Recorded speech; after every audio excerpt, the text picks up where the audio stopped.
We'll talk about that. It's quite poor.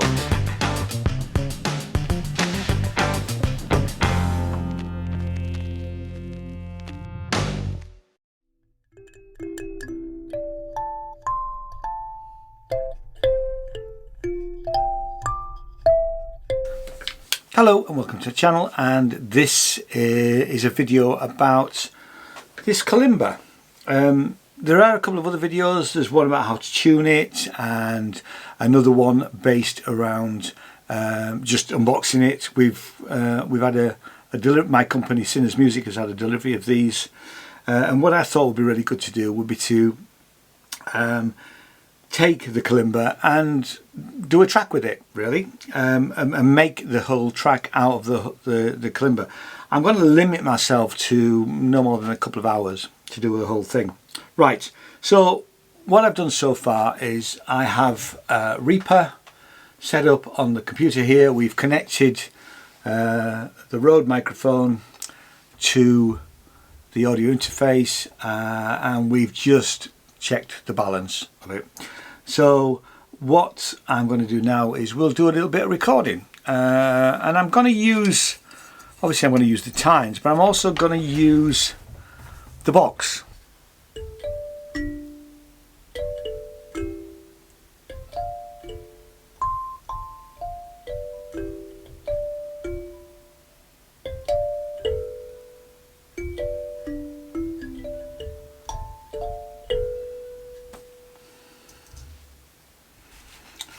So that's a start. I'll record something else.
Now, rather than try and play a melody, a known melody, I've decided to just improvise. So let's, I don't know whether we can do anything with the hammer. The hammer is really only for tuning. That's covered in the tuning video, but it will have a resonance. So let's just see if we can do something with that.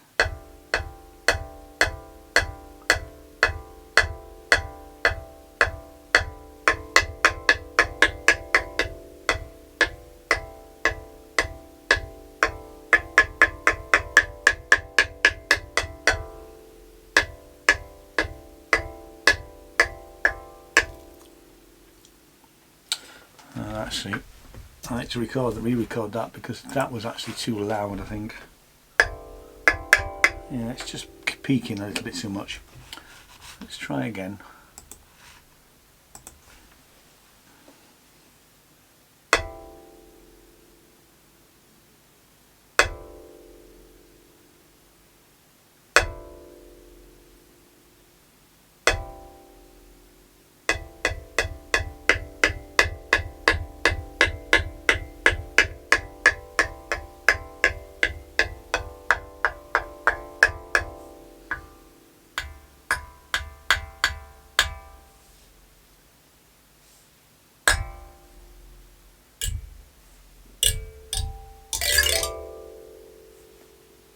It's quite a nice sound.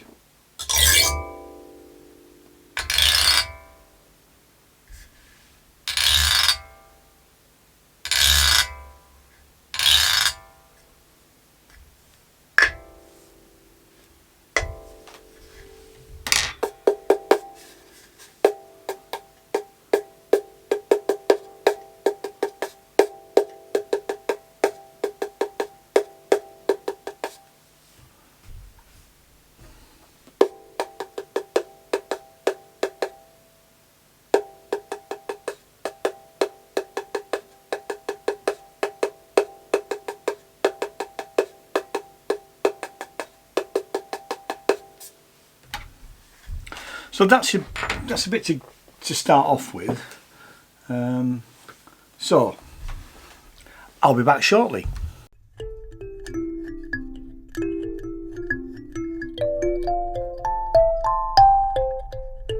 Hello, so right, okay, I'm back now, and what I've done, I spent about an hour and a half building this track up, and I'm just going to talk you through it.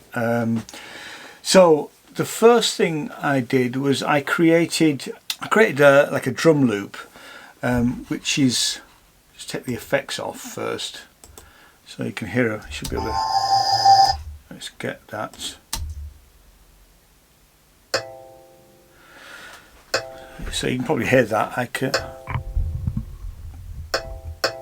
So I turned this sort of drum. I did actually do it to a click track, just so it was fairly close, but in the end I wasn't really that happy with it. But so I messed around with it for quite a bit, and then I decided to take the second piece of Kalimba music. Let's turn the effects off again. That piece. And what I did was I actually stretched it. Now, the way that, if you work on Windows, it works better on Windows, I believe, than on Mac, but there's a thing called Paul Stretch. It's freely available to download. It's pretty rudimentary in terms of the interface, but it's very, very sophisticated in what it can do. I stretched that, and I stretched it 8.04 times, which ended up being about 6 minutes. And that sounds like, well, bits of it sound like this.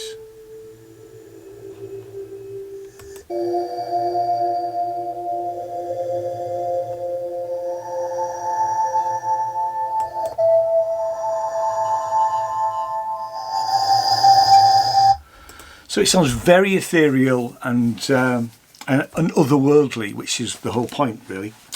I then started to, so and that's not been treated. That is exactly, once I'd done the Paul Stretch with it, that was it. It was done. Like I say, it's just about 6 minutes long. I then started to put what I'll call the drum parts in, or when I was tapping the Kalimba along with a separate track which has just got the melody, we'll call it the melody parts. So I've used 2 melody parts. I know I recorded 3, but actually I only really liked 2. Haven't done anything else to them apart from put some effects on them. I've pretty much used just Valhalla Supermassive. Now Supermassive, I don't know if it's still free, but it was a free link from Valhalla. Now Valhalla do an absolutely brilliant, and I must get around to buying it, a brilliant reverb, massive reverb, and this does the same sort of thing, but it also warps and it delays. It's not a reverb as such, but it's a delay and warp. And actually what I did was, if I play a bit of the first without the, so that's just, and then I put the,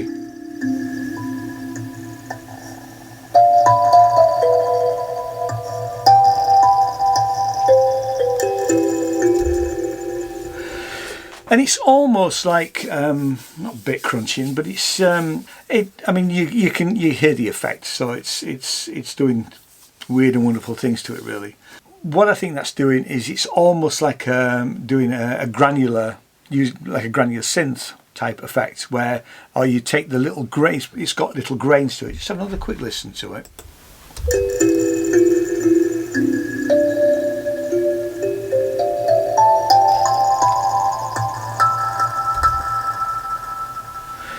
So you've got those like little grains of that it's created, and I've done that also on the drum track as well, with slightly different. And I just literally went to the Supermassive, and then I just messed around with the delay, the warp, the depth and density, all the effects, until I was happy with how it sounded. And I thought, well, you know, once I hit that point where I think that's interesting, that's really good, I like that, then I'll leave it alone, really. So there's no real science to me doing this sort of thing. Other people will do something different. And I did the same with the drum track. Now the raw drum track, which I didn't like, sounded like this. And there are some other bits and pieces.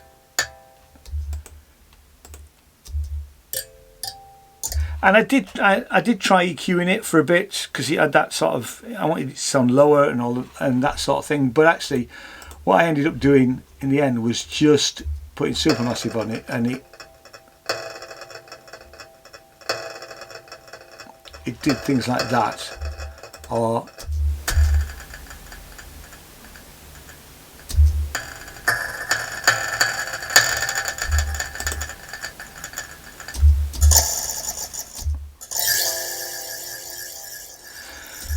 and actually what I did do, so we've got drum Supermassive, and we've also got drum 2 sub, which is again Supermassive, but it's the same, exactly the same effect on the drum track, but just adding some extra little bits, which I'll let you hear.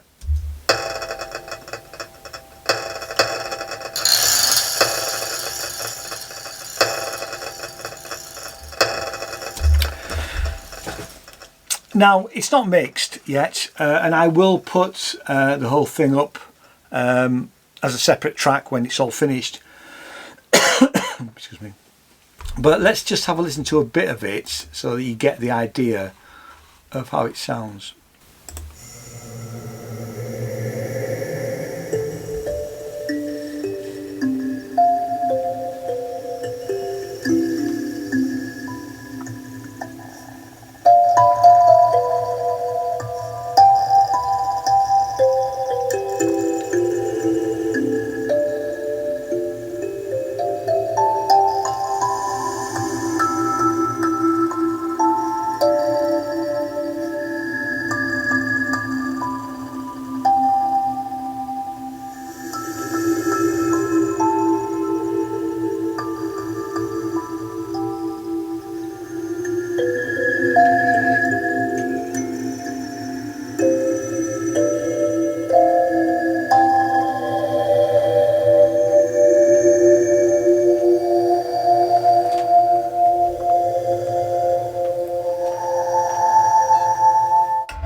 But you get the idea.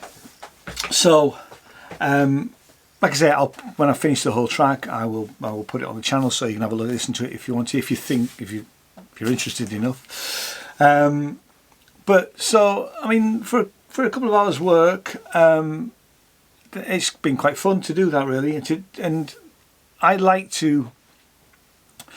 Experimentation is a big part of what I do. Not always, but certainly things like this. And I certainly like the idea of taking a sound, manipulating it, changing it, doing weird things with it, and coming up with something completely different. You can still tell that there is a kalimba in there, but it's out there. So thanks very much for watching. If you like what I do, hit subscribe button, and I'll see you in the next video. Cheers now. Bye bye.